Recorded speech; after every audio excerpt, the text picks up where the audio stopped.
In this new case study presentation, Ralf Wessel, Senior Manager Global Facilities, Fleet and Security at AGCO, will present his recipes to successfully deal with suppliers and to leverage cost efficiency in North America. Ralf, the floor is yours. Hello, my dear fleet colleagues across the globe. It is an honor for me to speak to you once again, sadly, this time virtually. Hopefully, one day soon, we'll be sitting together and able to collaborate and discuss all the things we do and have a little bit fun doing it. Today, I'm going to talk to you about how to successfully create a fleet strategy in North America. Let me introduce you my company, AGCO Corporation. We are a global leader in the design, manufacturing, and distribution of agriculture farm equipment company. We operate all across the globe. My name is Ralf Wessel. I have 15 years experience in fleet, whereof 14 years are also in international fleet. I manage globally about 2,300 vehicles. In North America, 650 of them. Most of them are leased, some of them are owned. Vehicle configurations in North America are anywhere from a normal passenger vehicle all the way up to a big rig truck. What are the stepping stones when you build a strategy in fleet for North America?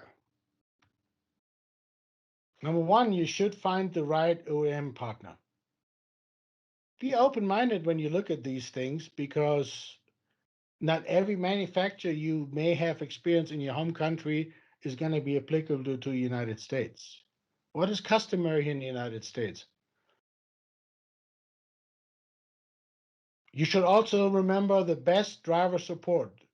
If a vehicle is properly maintained, your driver should be operating the vehicle on the road instead of staying on the side of the road waiting for somebody to come and assist.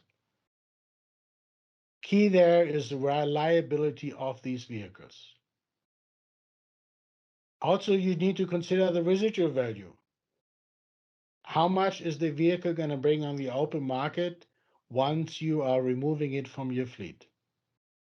Warranty and goodwill, particularly when you have good relationship with small OEMs, is another very important factor. As you limit your selection of the OEMs you're dealing with, you're increasing your purchasing power and you increase your negotiating power in case of any issues. Another unique situation is in the United States, the dealers have actually a lot of stock, and you are able to buy a vehicle directly from the lot.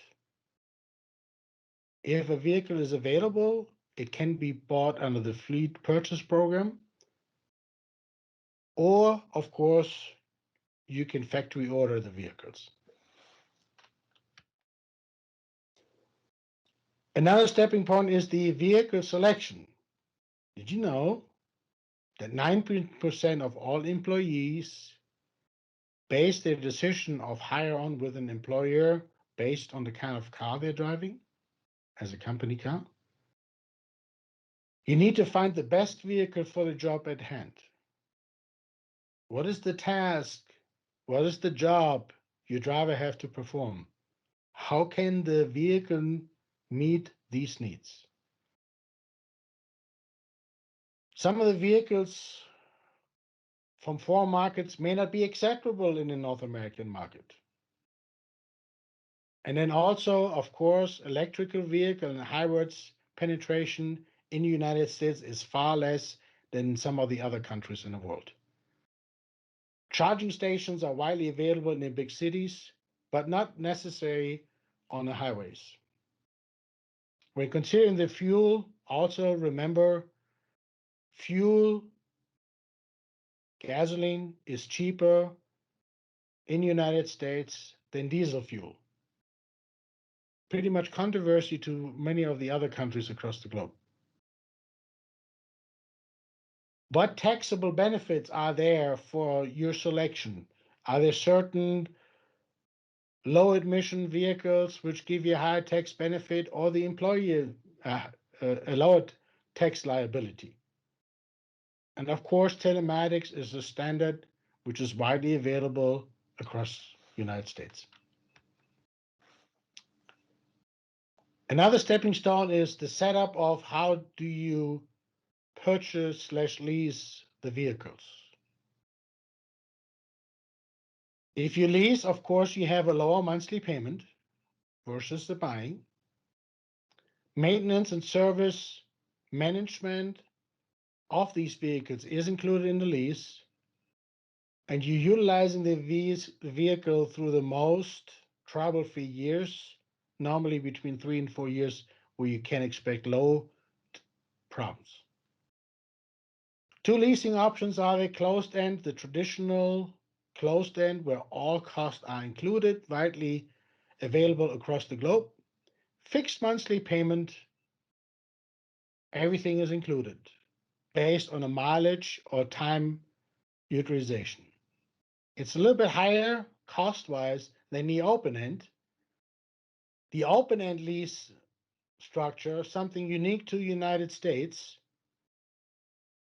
The vehicle lease is charged and the service is separated based on occurrence and performed services. Most of the leasing provider will assist you in managing that process. The residual value with this option lies with you, so make sure you place it and plan the lease out appropriately. Buying high initial financial cost at the time you acquire the vehicle. Another point is you need to find the right fleet management company. It needs to be a true partner, somebody who comes and brings ideas to you. Do your research.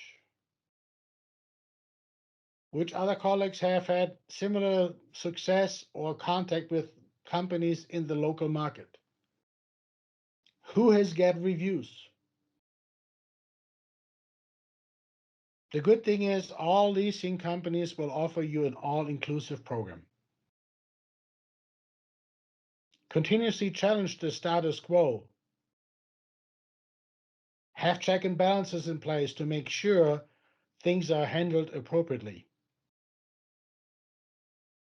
Make sure you set your benchmarking frequencies to ensure that the leasing provider or partner you've chosen is still competitive.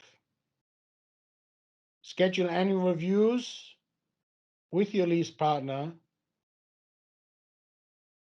where you look in insurance, vehicle acquisition, and overall cost improvement targets.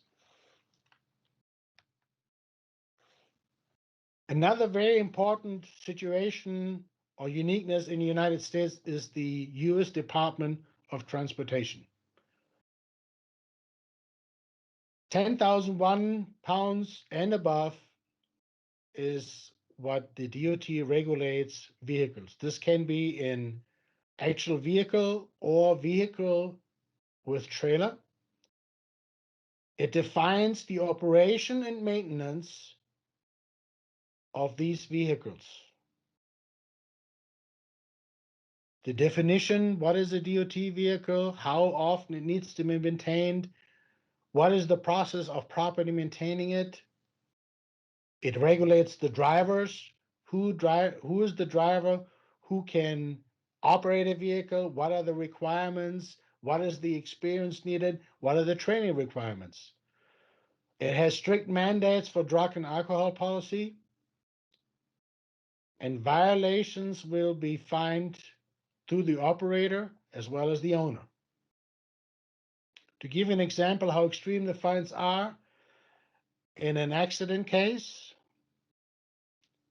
the highest jury award for a DOT incident ever was $281 million. The key to all of this is to create the right fleet policy.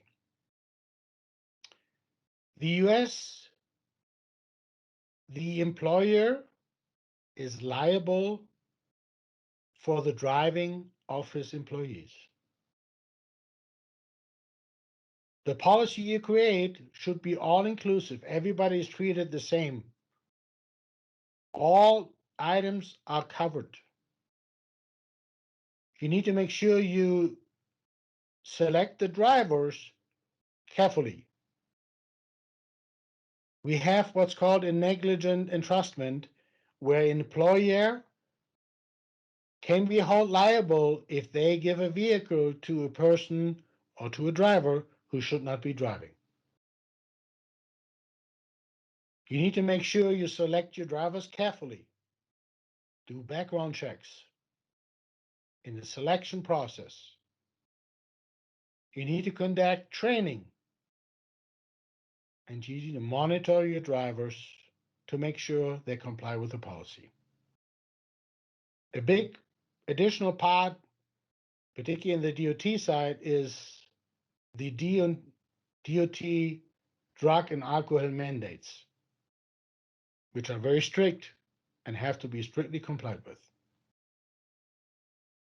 You should find a way to reward and correct certain driver behavior. And then one of the most important points is make sure all of these rules apply to everybody equally. This brings us to the end of our presentation. You can see my email. For any questions and comments, feel free to contact me, and hopefully we will all see each other soon again. Goodbye. Thank you, Ralf Wessel from AGCO. Great insights that help us with the implementation of a cost-efficient fleet strategy across North America.